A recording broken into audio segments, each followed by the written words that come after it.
Mourir à cause d'un chien qui nous lèche, je sais ça paraît dingue mais ça peut arriver. Bienvenue sur ce nouveau format de vidéo. J'ai décidé de faire des vidéos un petit peu plus longues avec des sujets insolites, un petit peu plus légers et on va se détendre un petit peu. Et en plus pour ces nouvelles vidéos, nouveau décor. Je ne sais pas encore à quelle fréquence je vais sortir ces vidéos, mais j'espère juste que ça vous plaira. Allez, c'est parti, on attaque tout de suite cette nouvelle histoire insolite, l'histoire d'un homme mort à cause de son chien qui l'a léché. N'hésite surtout pas à lâcher un petit like, un petit commentaire et à t'abonner pour donner de la force. Propriétaire de chiens et de chats, gare à vous. L'histoire se passe en Allemagne, à Brême plus précisément, et l'histoire concerne un homme de 63 ans. L'homme se présente aux urgences car depuis 3 jours, il a des symptômes grippaux et des difficultés à respirer. Mais c'est pas tout. Ce qui l'a décidé de venir aux urgences, c'est parce qu'il a des taches rouges violettes sur le visage, des douleurs au niveau d'une jambe et des douleurs au niveau des extrémités du corps. Et quand on voit les photos des taches, on comprend mieux pourquoi il a décidé d'aller à l'hôpital. Et cet homme-là n'avait aucune maladie particulière, il était en retraite, tranquille, à la maison, avec le chien. Les médecins trouvent ça bizarre, ils décident donc de lui faire passer des examens. Et ils se rendent très vite compte que la situation est bien plus grave que prévu. Il a presque 42 fièvres, il souffre d'une anémie sévère, des résultats sanguins catastrophiques et ses reins commencent à être abîmés très sérieusement. Le diagnostic tombe, les médecins décident de le transférer aux soins intensifs car l'homme souffre d'une septicémie très grave. Et la septicémie, c'est une infection généralisée du corps. Il faut donc le soigner le plus rapidement possible car le patient risque de mourir très vite. On lui donne des antibiotiques à gogo qui sont normalement efficaces pour soigner ce type d'infection. Mais ça ne fonctionne pas. Et quand on voit son état, on comprend mieux pourquoi. Sa peau est en train de se dégrader sévèrement et les médecins ne comprennent pas pourquoi. Et 2 jours après son arrivée à l'hôpital, l'homme fait un arrêt cardiaque. Les médecins arrivent à le réanimer, mais son foie et ses reins sont en train de lâcher. Entre-temps, le laboratoire de microbiologie chargé des analyses donne ses résultats. L'homme est infecté par Capnocytophaga canimorsus. Alors non, c'est pas une formule magique dans Harry Potter.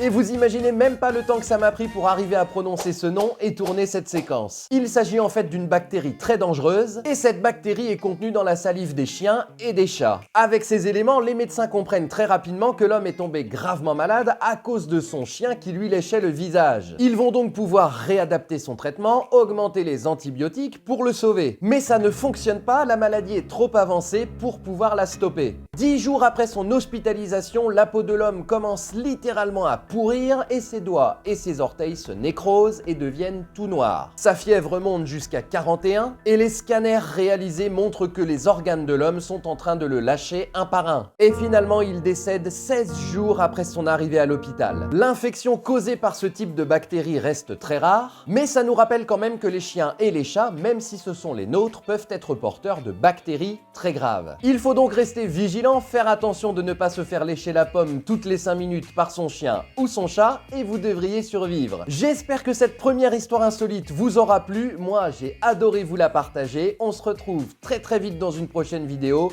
N'hésitez pas à lâcher un petit like et à vous abonner si vous le souhaitez.